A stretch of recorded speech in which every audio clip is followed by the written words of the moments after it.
The Last Unicorn, I feel, could be categorized as a cult classic. Not as recognizable as Lord of the Rings or the Chronicles of Narnia, but I still feel like this book can hold its own against these literary titans of fantasy and still stand quite tall.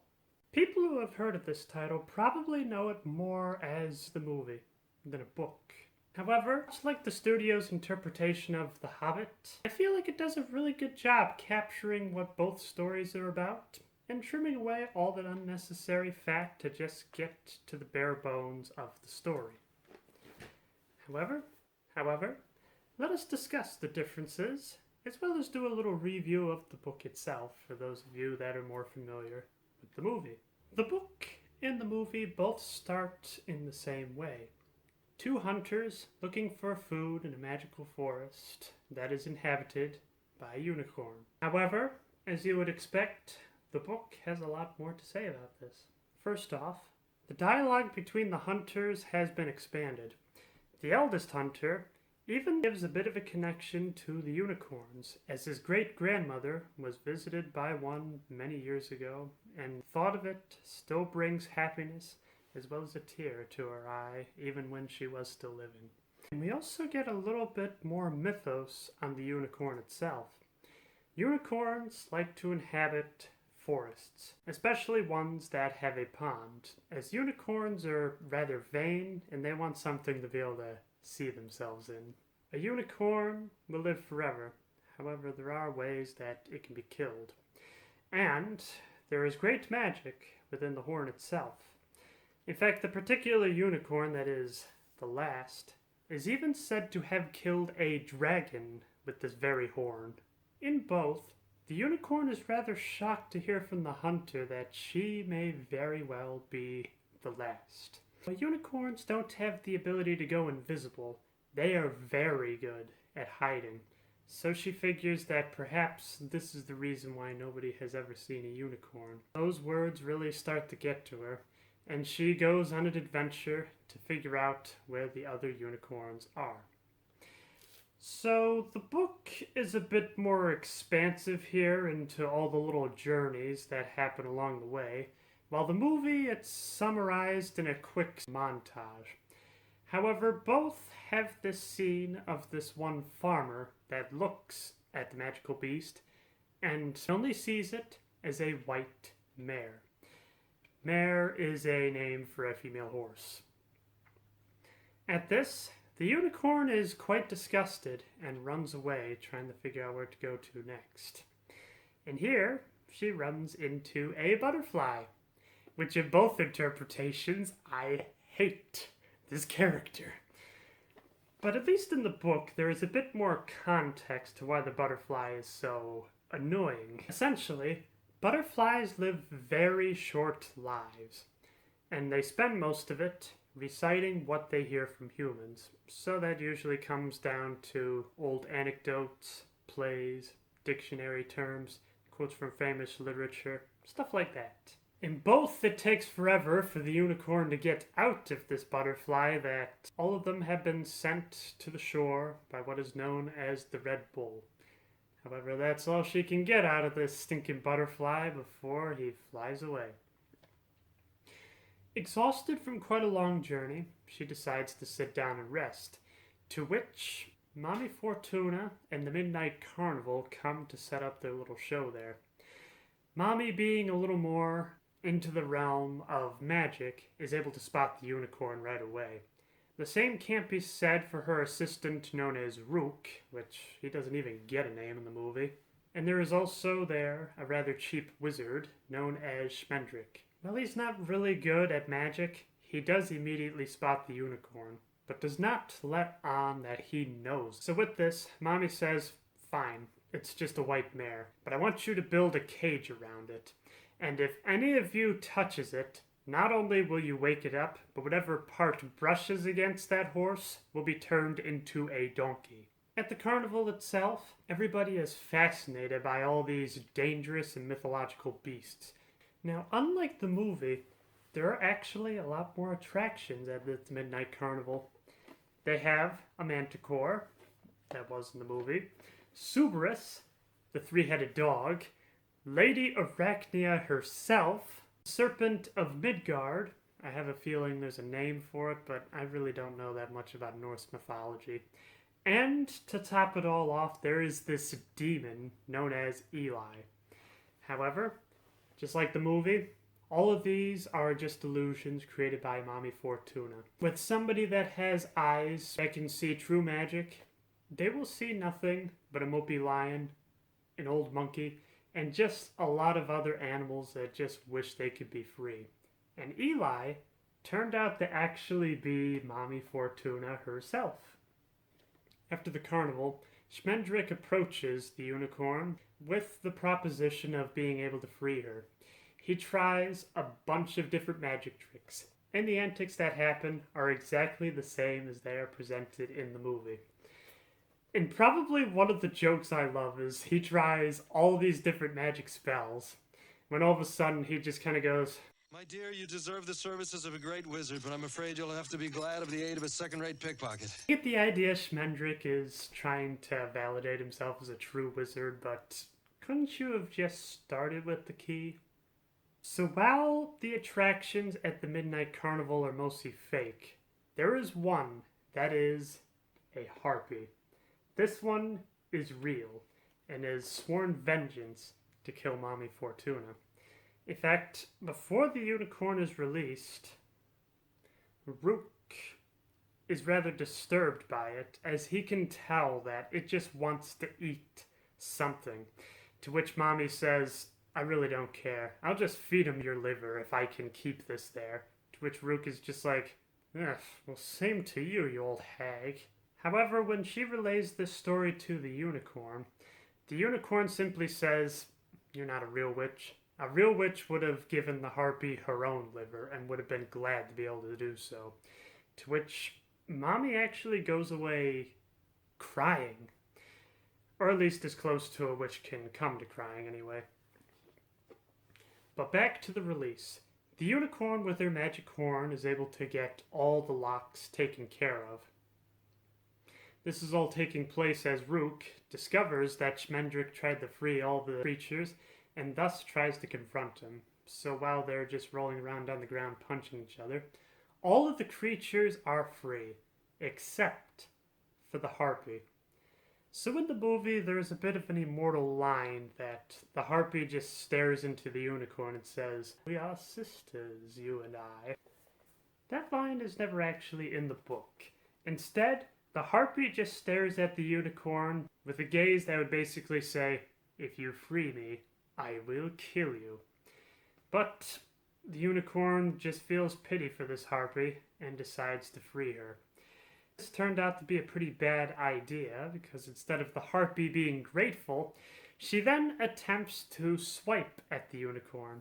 Her target changes when she figures out that Mommy Fortuna has been awakened by all the ruckus. It's at that point, Mommy is quite boastful, basically saying, I had the power to be able to hold you.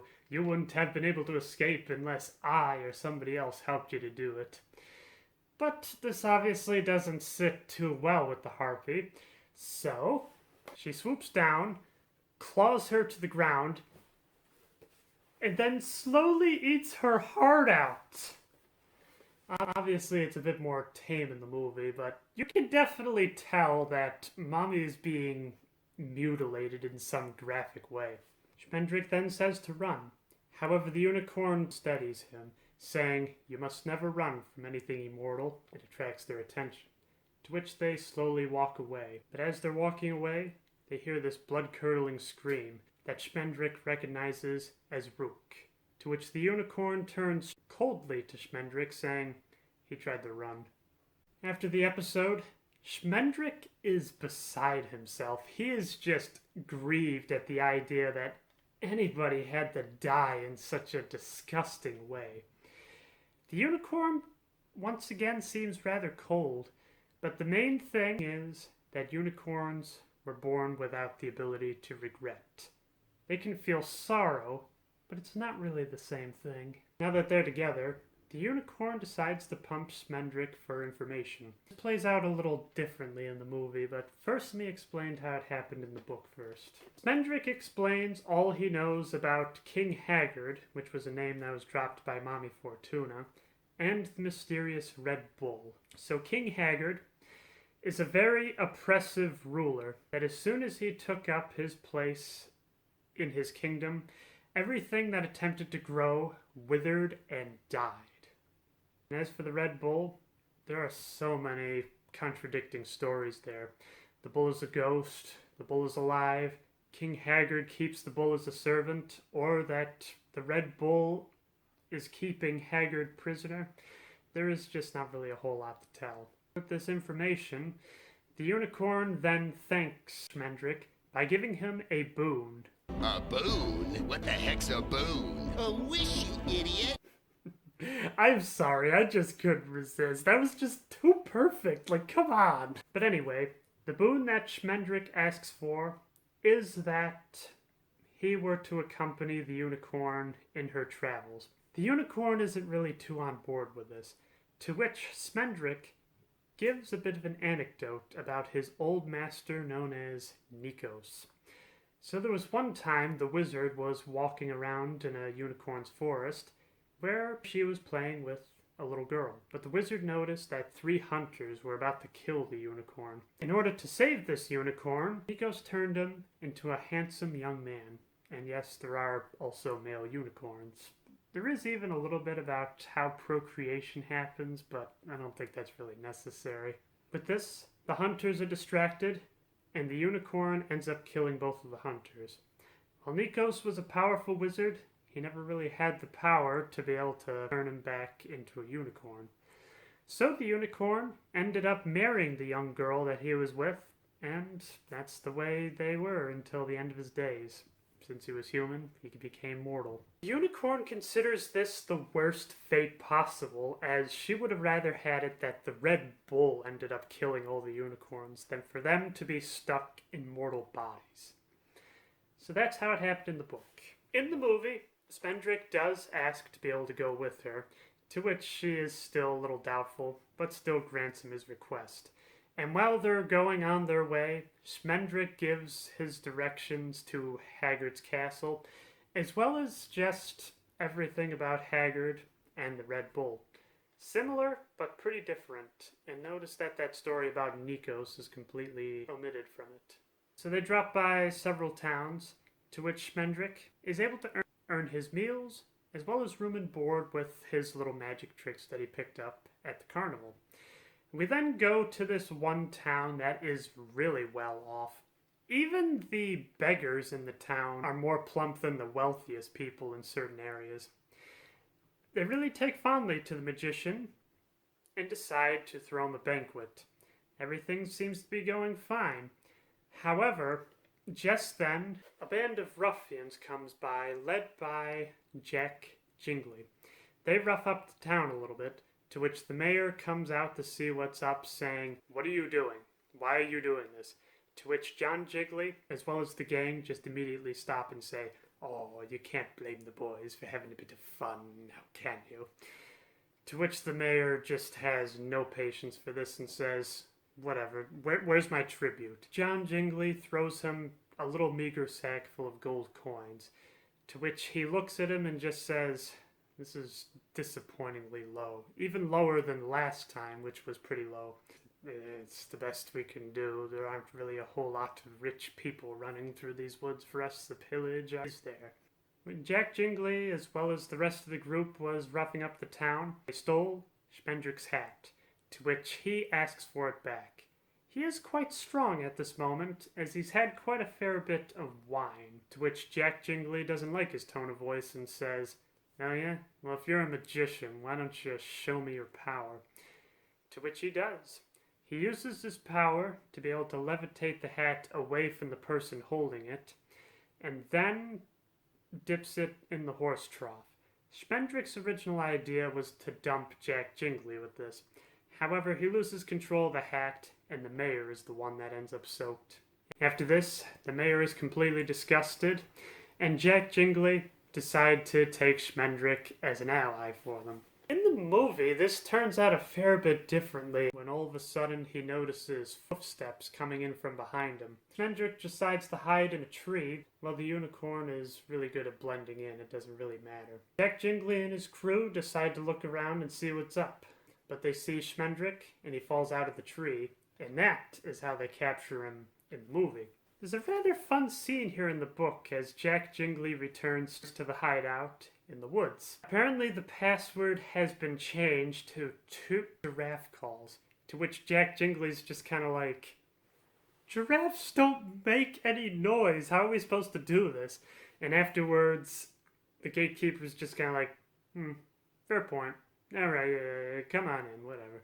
From there, it plays out pretty much the same in both. Schmendrick is brought before their captain, known as Captain Cully, who is rather full of himself and says that he's one of the greater adventurers. And we are also introduced to Molly Grew. While not necessarily his wife, she is pretty close to it. For the most part, she's the cook, and she is not excited to try to have another mouth to feed. As she puts it, the soup has barely anything in it anyway, and one more, all you're just going to be eating is boiled water. But Cully likes Schmendrick as he regales him with all these fantastic adventures that he went on. In truth, Schmendrick never even heard of Captain Cully, but knew a lot about Anglo-Saxon adventures and just kind of transposed it for Cully to be in there as well. Cully then decides to regale Schmendrick with one of his many songs. The first song they start out with is about 30 measures, and right after the title is said, all the men are just kind of like, ugh, not again, why do you do this to us? And after the song is sung, Cully decides to sing a fair bit more, when all of a sudden somebody in the crowd says, if we're gonna sing, why don't we just sing about Robin Hood, you know, a real person, not somebody who just made up all these lyrics? To which Cully takes out his sword and kind of goes Full Metal Jacket on it. Who said that? Who the said that? Who's the slimy little communist twinkle-toed down here who just signed his own death warrant? However, instead of one of the men, Molly comes forward and says, I said it. Sensing that there's quite a bit of tension here, Schmendrick decides to ease it by performing a little bit of magic. In getting bored with his typical magic routine, he decides to do something just a little different. This involved him getting temporarily taken over by the magic itself, and when he passes out, he knows something amazing must have happened, but he's not really sure as to what. What happens is the legendary Robin Hood decides to run right through the woods right there. Cully is very hesitant about this, but all his men, aside from Jack Jingley, decide to chase after Robin Hood, wanted to get like a few autographs as well as several other things. Schmendrick is very pleased with himself that he was actually able to do real magic, and is just simply laughing his head off. However, in doing this, Cully and Jack Jingley look at each other and go, this must be King Haggard's son. He has the ability of magic, and he kind of matches the description of him. So, as a way to actually be able to steal from the rich and give to the poor, they take Schmendrick, or who they think is King Haggard's son, Prince Lear, and tie him up to a random tree, and then just simply wait for King Haggard to come by and pick him up, and maybe collect a substantial reward. Jack Jingley is a little afraid by this, as he figures that the Red Bull is the one that's going to pick up Lear instead. But Captain Cully doesn't really care. And for passing the time, as well as what seems like a means of torture to Schmendrick, Captain Cully then goes on singing the rest of his songs. Or at least 15 out of the 30 before even Cully himself falls asleep. With this confidence to be able to do real magic, he tries to loosen his bonds, but instead causes the tree to be able to come alive. This is only a temporary setback, as all of a sudden a storm comes by, and this is able to strike the tree lifeless. Now in the movie, we see that it was indeed the unicorn that brought the storm, as well as corrected Schmendrick's magic, and was able to free Schmendrick from there. In the book, there is a little bit of a mystery, as Schmendrick just all of a sudden is released from a dead tree. And after being knocked on the head, he wakes up and sees the unicorn there. From there, they both proceed into the woods, where they run into Molly Grew, where she's just kind of sitting there like this, going, "Leaving so soon?" To which Molly then spots the unicorn and immediately recognizes it. This is something that she has been waiting her whole life to be able to see. But instead of being grateful, she is enraged by this, as now she is old and ugly, even saying, Damn you! Where have you been? but after a little while, Molly reconciles with the unicorn and even starts to be able to hug her. This is to Schmendrick's great dismay, as he was never able to touch the unicorn. Molly then asks that she comes along with the party as well. However, Schmendrick is once again very annoyed by this, and then attempts to try to scare Molly away with his wizard powers. However, Molly isn't buying this, as she knows all of Schmendrick's stories just by looking at his face, and even tells the group that they are heading in the wrong direction. Just like the unicorn wasn't too on board with Schmendrick coming along, Schmendrick isn't too on board with Molly coming along, but decides to go along with it anyway. So what's rather fascinating is, unlike the movie, there is a domain that Haggard has in the book, which is known as Hag's Gate. Now before we get into it, we need to talk about King Haggard's castle. Now, the castle was erected by a witch who put a curse on it. After Haggard didn't want to pay for the castle, the witch said, "This castle will fall when the sea overflows from your very own greed." And after not getting any money from Haggard, this witch then goes to the town of Hag's Gate, Haggard's domain, and then asks for the money there. However, it's to the same result, to which the witch puts a curse on them, saying that when Haggard's castle falls, your town will fall as well. Now what's rather interesting is, from what everybody knows, Hag's Gate is a horrible domain filled with all sorts of spooks. However, when they get there, they find that it is a veritable paradise. Everybody is very well off. But yet, there's just kind of this overwhelming air of something unpleasant in the air. This is when they are assaulted by another group of ruffians. However, after realizing that they mean no harm, they explain their story, as well as the curse. So the other point about the curse is that whoever's going to make Haggard's castle fall will come from that very town. As such, the town has took a vow to never have any children, and all vow that they will not kill King Haggard, as that will be the end of their lives. There was a bit of a close call, though, as one of the ruffians found a little baby in the trash can, which just that picture alone disturbs me, but anyway. This person was willing to kill the baby just to make sure that the town would be able to stay alright. However, this person felt rather sorry for the child and decided to let fate take care of it. And the next day, the child is gone. However, not too long afterwards, King Haggard declared to have a son, an heir to the kingdom, and a lot of people think that it's the one baby that got away. In order to rectify this, the townspeople put a bounty on the Prince Lear and want Schmendrick to be able to kill the child in order to save the town. There's a bit of back and forth with haggling, but they agree on a price, and the gang decides to head to Haggard's castle. However, as they do so, the ruffians decide they want their money back. So, the party hides in a bush, to which the ruffians say, "Don't worry, there's a particular spell on this money. If we just sing the song, the money will come to us." So they start singing the song, and the money bag starts to go towards them, to which Schmendrick is holding on to that bag for dear life. The ruffians give up the chase when the Red Bull arrives. This plays out pretty similar in both versions. The main thing is that the Red Bull meant no harm to the unicorn, but is rather driving her into the sea. Because if the bull wanted to kill her, he has the power as well as the mass to just be able to kick her, and that'd be it. However, after enough running around, the unicorn is very tired. Schmendrick tries her best to encourage the unicorn to run again, but she is not going for it. Now, unlike the movie where Schmendrick tries to get into that magical trance again, The book, Schmendrick is rather obstinate of not doing anything, as he doesn't believe that he would ever be able to get that magic again.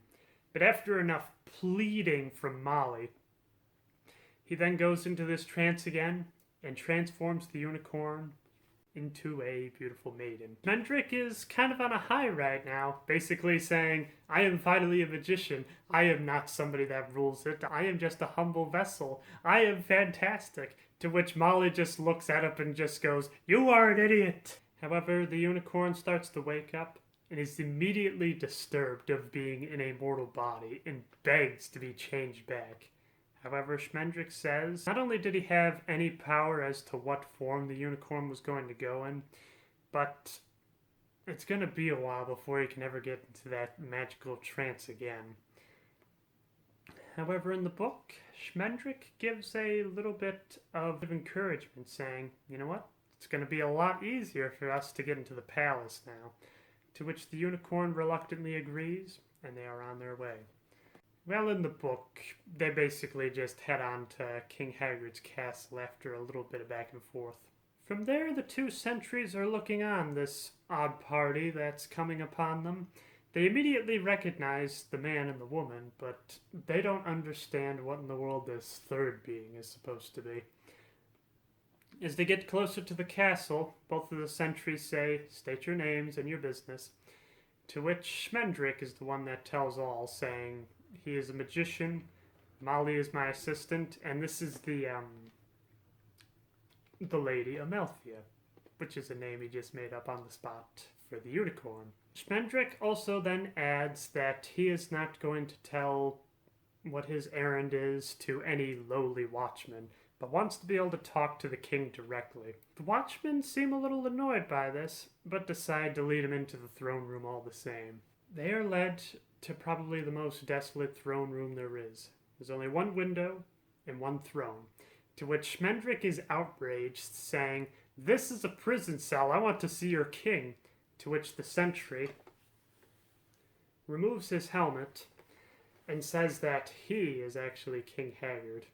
And the funny thing is, he's played by Christopher Lee in the movie. And as I'm reading the book, that's the only way I can understand King Haggard the talk in here. He comes seeking employment. However, Haggard puts up a hand saying, I've got no need for any more entertainment. I have tried to experience everything, and none of them have brought me any happiness. To which Schmendrick says he is a magician. However, Haggard isn't very impressed, as he's already got one, Marbrook, known as the magician's magician. However, Schmendrick brings up a very good point, saying, this is how you feel with a professional magician. Why don't you try an unprofessional one? Well, in the movie, it was Molly that made this suggestion. In both, Marbrook comes forward, and Haggard immediately fires him. However, he is not a wizard that just be taken away so easily. So he creates this violent storm within the room. However, the Lady Amalthea comes forward, and with this odd flower-shaped birthmark on her forehead, is able to use the magic of her horn in order to dispel the spell. Marbrook is taken away, which Prince Lear seems to be quite infatuated with the lady. In the movie, we go through a bit of a montage of the time that the unicorn was at this castle. While in the book, we just kind of skip on ahead to right after the winter season ends, which I'm going to assume that means that the unicorn has been there for several months. In both, King Lear is really annoyed, as it just seems like he's tried everything he can to please her. He has gone on all these deadly quests, gone on heroic deeds, terrible tasks, done so many heroic things, but yet she doesn't seem to care. He tells Molly all this in her kitchen and says, well, I guess that's not how she's to be won over. Lear then says, well, perhaps I'll try poetry, and that'll be some way to do it. While Prince Lear is telling Molly all this, a cat all of a sudden comes into the kitchen that Molly starts to pet right in front of him. Lear is just kind of like, is that your cat? And Molly said, I thought it was yours. However, according to King Haggard, a cat is a perfect disguise for all manner of spook, ghosts, goblins, demons, and all the like. However, they decide to keep it a secret anyway. Lady Amalthea comes into the kitchen to see what's up. Prince Lear then looks at the lady and says what his next great adventure is going to be, which is going to take 2 days for him to accomplish, and leaves. At this, Molly turns to the lady and says, "You are cruel to him," to which the lady just says, "I'm not cruel, I'm a unicorn, I don't have that quality." However, she still decides to give him a bit of a chance anyway. She steps out. After the lady walks away, the cat then starts talking to Molly, basically giving her this riddle. The way to the Red Bull will be revealed when the wine drinks itself and the clock strikes the right hour. Molly is quite curious by this, as the cat never spoke before, but he states that it's because of the lady's presence that he was able to talk. Somehow it still comes off as less clumsy as it does in the movie, where the cat just starts talking for no reason. There's a very interesting segment here in the book. So after the prince comes back, the horse that he was riding on was badly burnt, to which the Lady Amalthea tries her best to be able to kill the horse. But when she is unable to do it, she is quite distraught that she has lost her power. Here, Prince Lear is just sitting off in the back trying to come up with his next rhymes for poetry when Schmendrick comes in, and they talk about the idea that the Lady Amalthea is becoming more human and that they have to hurry up and be able to get her out of there and transformed back into a unicorn before she is trapped in that human form forever. Prince Lear finished with his poem. He then goes up to the lady, who is being plagued by terrible nightmares of what was actually the Midnight Carnival. The prince tries poetry first, but the lady says, "Why won't you sing for me? That will help a lot better." To which the prince does go through a song. This happens in both versions, but I don't know. I feel like the book had the better song because the Prince Lear they got to do this isn't really that good of a singer. But then again, he's an adventurer, so I guess he wouldn't have to be too much of a singer. After that, Prince Lear walks away, to which King Haggard comes forward, basically saying, "I know you. You are a unicorn." However, the Lady Amalthea is just staring at him going, "You're crazy. You take me for a fool. I know who you are. I've known it ever since I saw you from my sentry." And then goes into explaining where the unicorns are. "They are mine. They belong to me. The Red Bull gathered them for me one by one, and I bade him drive each one into the sea. Now they live there, and every tide carries them within an easy step of the land, but they dare not come out of the water. They are afraid of the Red Bull." It's still kind of amazing that it is exactly the same. That night, Schmendrick is able to find a key to this major riddle. In the movie, it is a skeleton on a mantelpiece. However, in the book, it is simply a skull. Now, the major difference here is that in life, this skull was actually part of King Haggard's forces. However, King Haggard figured that being a brutal leader was going to be something that'd make him happy, so he beheaded him. However, he still kind of kept the skull around anyway. It plays about pretty much the same in both versions, with the idea that the skull wants wine. Schmendrick is able to convince him that the wine is actually just a flagon of water, nice biblical reference, turning water into wine, and is able to use this to get the necessary information that they need to get to the Red Bull. In the book, it is a bit more explained. The clock is really just a face. And as you get older, time becomes less and less. Any time is the right time. You just simply walk through it and you're all set.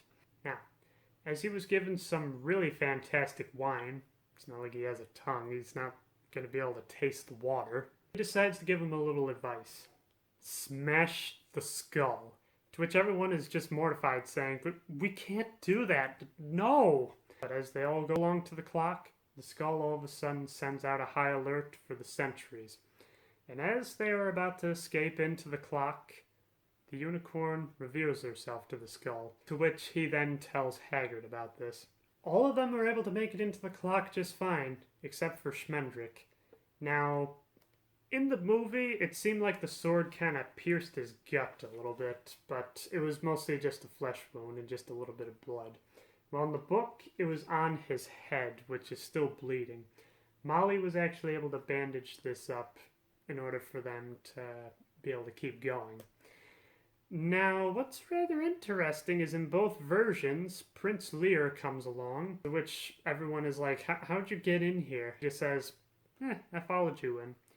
However, all of a sudden they all pause, as all of a sudden there's this horrible clanging sound, and everybody knows that the clock has been destroyed. And everybody knows that the clock has been destroyed. The only way out is through the den of the Red Bull. They make their way along when the Lady Amalthea realizes that she must be turned back into a unicorn. But at this point, she is enjoying her human self and wants to be able to remain that way forever. That way she can fall in love with the prince and live happily ever after. However, Schmendrick, as well as the prince, say that'll be the doom of all unicorn. And Prince Lear is not selfish enough to be a race of magical creatures just for his own benefit. He is a hero, and he must be selfless. Now in both, they run into the Red Bull, who now that the unicorn knows who she is revealed to the bull and then starts chasing him. The prince tries his best to protect the lady. However, when he draws the sword, it catches fire, and then when it falls to the ground, it completely decays. Just then, Schmendrick is possessed again by the magic. More magic than he has ever felt in his entire life. He's not only able to change the unicorn, but he also can feel that he has a lot of other magic spells in him as well. Now this is a little different from the movie, as the lady, in knowing who she is, all of a sudden turns back into the unicorn. In both, they are outside at a beach just beneath the castle, to which it looks like the Red Bull is about to win again. However, that is when Prince Lear steps into action. He realizes that magic isn't going to help this, but what is going to help this is a hero, to which he throws himself at the bull and is immediately killed. This gives the unicorn enough motivation to then start driving the bull into the sea. With this, all the other unicorns run out and the castle falls. As the smoke clears, there is one lone unicorn still on the beach, who uses the power of her magical horn to be able to bring the prince back to life. I was very surprised to see how big a difference there was in the endings, so I'm going to describe the book first and then the movie. So in the book, the prince is still in love with the unicorn and wants to follow her to the ends of the earth. However, Schmendrick shakes some sense into him, saying, "You have a kingdom that you have to rule. You can't just be going off running after a unicorn." Prince Lear, well, actually King Lear now, is very reluctant but decides to go along with this. Schmendrick then says, "How about you escort us to the end of your kingdom?" But this was actually a bit of a ruse in order to be more acquainted with the citizens. They go through to find that even though everything has been destroyed, there is somehow a new life that is coming out of the town as well. On the way, King Lear says that he will do his best to restore this village. It even says that it will be restored before the castle is restored. They get to the edge of town where they all decide to get a much needed rest. Now, while they are dreaming, the unicorn visits all their dreams. For King Lear, he is quite annoyed that the unicorn never spoke to him, but at the same time he is happy that he was able to see her one last time. What happened to Molly? She refuses to tell. And what happened to Schmendrick? There is actually quite a bit of a conversation here. She says, "You are now a true magician," to which Schmendrick feels a little guilty about putting the unicorn into the body of a woman, to which the unicorn says, "Unicorns are in the world again. No sorrow will live in me as long as that joy, save one. And I thank you for that part too." However, being mortal, a part of her still is. And now she has been endowed with the curse, or the gift, if you prefer, of regret. The unicorn then disappears from all of them. Schmendrick and Molly say goodbye to Prince Lear, and it seems like they're about to go on their own adventure when this one damsel in distress meets them and says, "I need your help," to which Mendrick says, "Enough. The hero that you are looking for lives in there," and they send the damsel on her way, and the book ends with them just riding off into the sunset. Now, as the kingdom didn't exist in the movie, King Lear is free to chase the unicorn to the ends of the earth. Now, the unicorn didn't appear to them in a dream per se, but he does appear to both Schmendrick and Molly, to which Schmendrick has the same conversation as in the book. Molly is able to say goodbye to the unicorn one last time, and the unicorn tries her best to go back to life as it used to be. But it will never be normal, as so much has happened to her since then. It's kind of interesting how the movie had such a bittersweet ending, while the book kind of had a bit of a happy ending and even a bit of a tease of further adventures along the way. However, to my knowledge, that never actually happened. But all the same, both of these stories are just fantastic. They're pretty similar, but yet the differences they have really make them different versions. And obviously I cut out quite a fair bit of detail from the book, because if I was to compare every aspect between the two, this video I'm pretty sure would go over an hour. But I just wanted to give a quick little review of both, which, if you ever find any, I highly recommend. Now, it does seem rather funny in the idea that I've been doing a lot of fantasy stories lately, and then I'm going to be moving on to Christine Jorgensen's autobiography. In reading it so far, I can tell that she's from Danish descent, so I'm kind of wondering if maybe it's pronounced Jorgensen. But I can tell you that I am having a fantastic time with this book, and I'm having a very hard time putting it down. Just as a warning, you can see this book is kind of thick, so I have a feeling it's going to be quite a long video for that review. But I hope that you will join me for that review. Until next time, keep having fun.